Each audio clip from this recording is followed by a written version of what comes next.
जय हिंद फ्रेंड्स।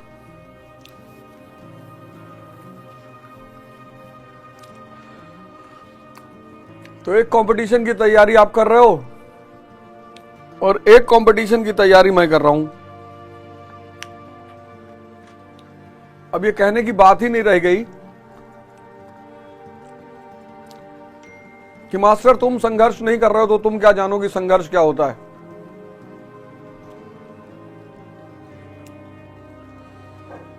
अब ये कहने की बात ही नहीं रह गई कि मास्टर तुम्हारी उम्र 20 साल, मेरी उम्र 50 साल।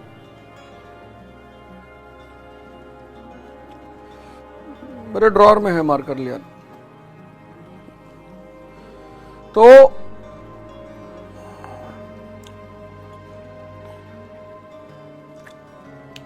मतलब तुम्हारी उम्र 20 साल, मेरी उम्र 50 साल। रितेश गुड मॉर्निंग, फूल कुमार जय हिंद, आकाश जय हिंद, श्रेया जय हिंद, अक्षय कुमार सिंह जय हिंद। किसी को उपदेश देना अलग बात होती है और किसी को कुछ करके दिखाना।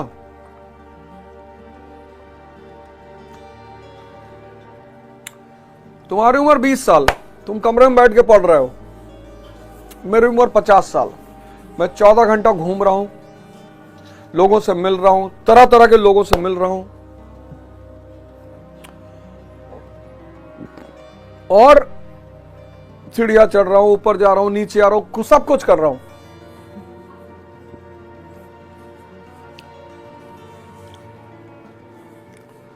और सिर्फ 5 घंटे सो रहा हूं बस।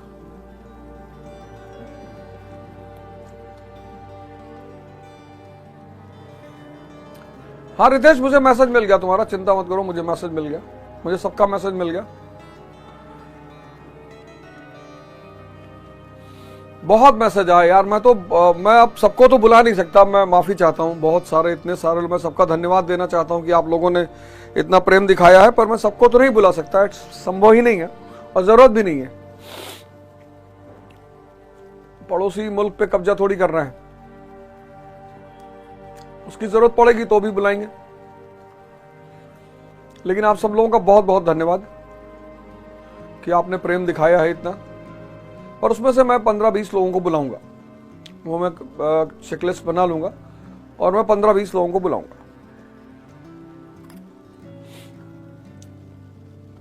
और मैं देखता हूं कि जो देश का अच्छा तबका है, मतलब अच्छा इन अ सेंस कि जो बड़े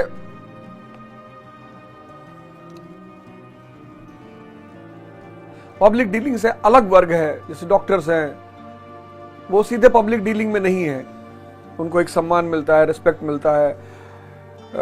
शिक्षक हैं, ये बहुत घबराते हैं चुनाव लड़ने से।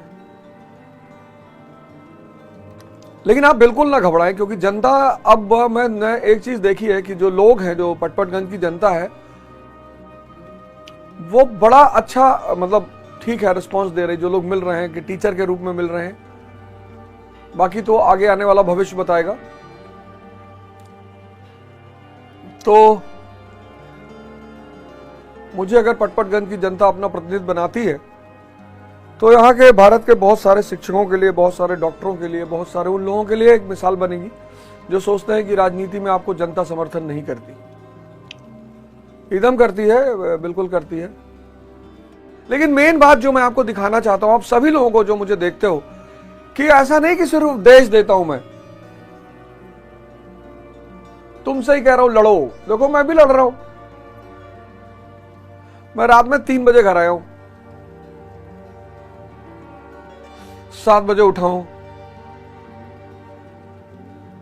सिर्फ अपना सारा काम वाम करके और फिर देखो क्लास लेना। मतलब आप सोचो कि राजनीतिक गलियारों में रहना और फिर क्लास लेना, आप एक चीज में उलझ जाते हो कि मैं उलझ गया हूं, मैं बहुत उलझ गया हूं, मैं क्या करूं, मैं, मेरा दिमाग ही नहीं काम। आप मुझे देखो, मतलब दिन भर राजनीति करना और फिर पढ़ाना, लोगों से मिलना, बात करना, कितनी असीम गुरु की कृपा है बताओ। और तुम थोड़ी सी बातों पे टूट जाते हो। उलझ जाते हो। अरे दीपक यार तुम मुझसे पूछ रहे हो, देखो मैं 12-13 घंटा बाहर काम कर रहा हूं और फिर मैं पढ़ा भी रहा हूं। तुम मुझे देखो दीपक, मैं 14-14 घंटा बाहर काम कर रहा हूं, 14 घंटा, और वो काम और ये काम टोटली अलग है। इसीलिए मैं तुम लोगों से कहता हूं ध्यान करने के लिए। वो काम और ये काम टोटली अलग है।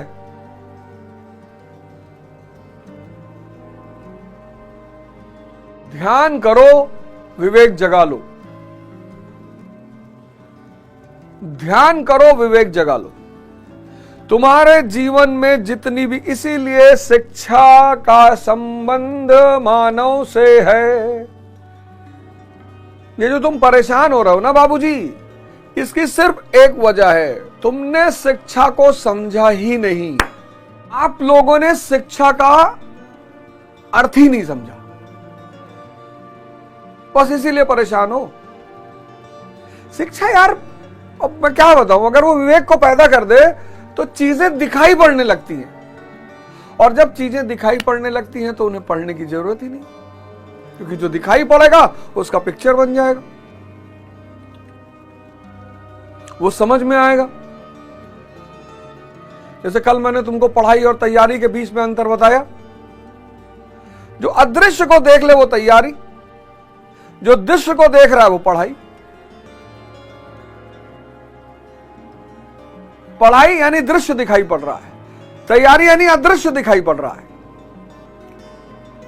अब ये देखो बर्मा पढ़ रहे हो, अब इसमें आईआर तैयार हो जाएगा तुम्हारा, इसमें तुम्हारा आईआर तैयार हो जाएगा। जो आईआर टॉपिक्स तुम पढ़ते हो वो उसका आउटलाइन तुम्हें मिल गया कि भैया किसी कंट्री की आईआर 3 चीजों पे डिपेंड करती है। एक डिपेंड करती है रिसोर्स पे। अब कोई आदमी तिब्बत पे हमला क्यों करेगा? भाई सद्दाम हुसैन ने कुवैत पे कब्जा किया, पूरी दुनिया में हाहाकार, अमेरिका रोने लगा, रहे भैया डेमोक्रेसी खत्म हो गया, भैया डेमोक्रेसी खतरे में, भैया अरे डेमोक्रेसी अगर कुवैत कब्जा पकड़ने पर खतरे में पड़ती है तो तिब्बत कब्जा करने में खतरे में नहीं पड़ती। लेकिन तिब्बत पठार का देश है, प्लेटो, वहां 100 रुपया खर्चा करोगे माइनस में चले जाओगे, कुछ मिलेगा नहीं।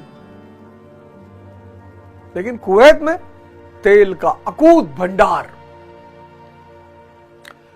तो अमेरिका और नाटो की शक्तियों ने कहा कि नहीं, it's a violation of democracy and we are responsible as a part of United States and as a part of United Nations that we should stand up for the democratic rights of the people in this world.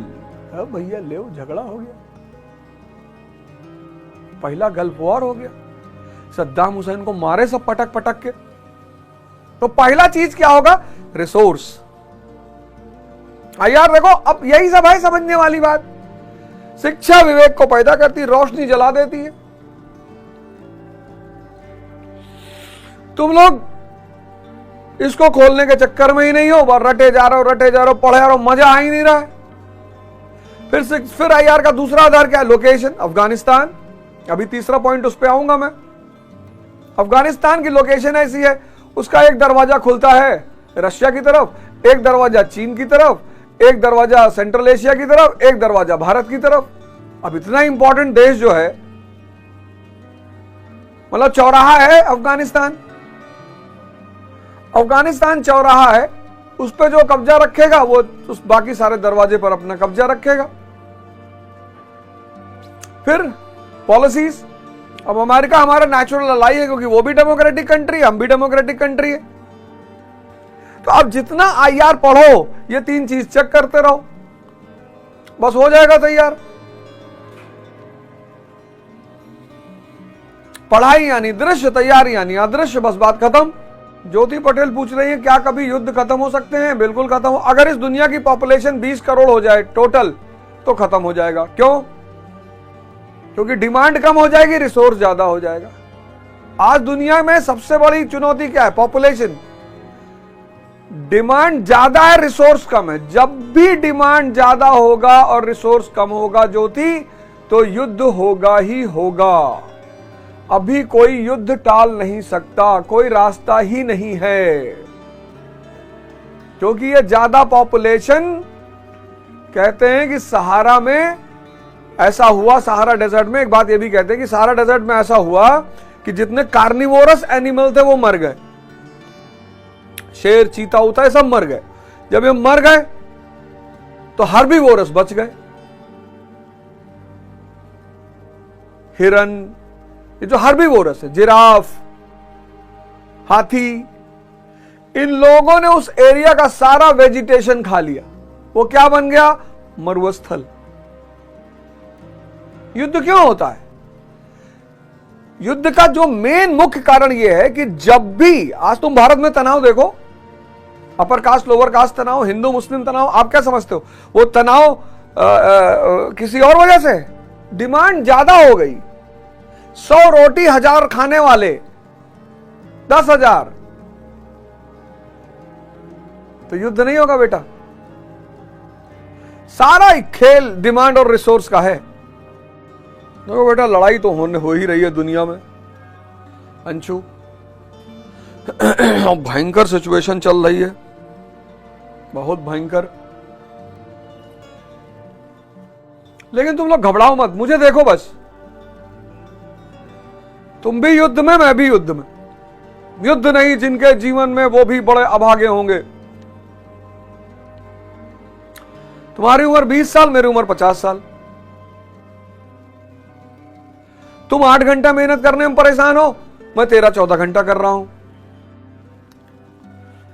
देखो, तुम्हारे भी युद्ध चल रहा है, मेरा भी युद्ध चल रहा है। तुम्हारी उम्र 20 साल, मेरी उम्र 50 साल। तुम 5-6 घंटा मेहनत करने में परेशान हो, मैं 13-14 घंटा कर रहा हूं। तुम अकेले घर में बैठे हो, मैं दिन भर हजारों लोगों से मिल रहा हूं।